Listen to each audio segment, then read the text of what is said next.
Hi friends, ఎలా ఉన్నారండి? అందరూ బాగున్నారు కదా? నాకొక కామెంట్ వచ్చిందండి. "అక్క, మేము తీసుకున్న వస్తువు బిల్ పైన కేడీఎం అని మెన్షన్ చేశారు షాప్ వాళ్ళు. ఏంటి దీని అర్థం" అని.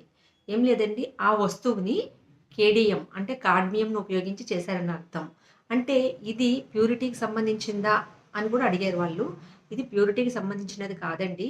కేడీఎం అంటే ఏంటి? ఒక వస్తువుని తయారు చేసేటప్పుడు రాగి బదులు కాడ్మియం అనే దాన్ని కలుపుతారని కూడా నేను ఇదివరకు కొన్ని వీడియోస్‌లో చెప్పానండి.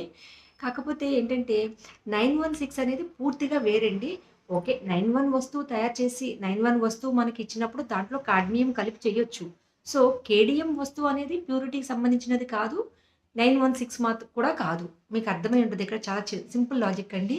కేడీఎం వస్తువు మీకు 916 కాకపోవచ్చు. కానీ 916లో మీకు కేడీఎం ఉండొచ్చు. సో, ఇది చాలా సింపుల్ లాజిక్ అండి. మీరు కనుక కొంచెం మనసు పెట్టి ఆలోచించారంటే మీకు ఈజీగా అర్థమైపోతుంది.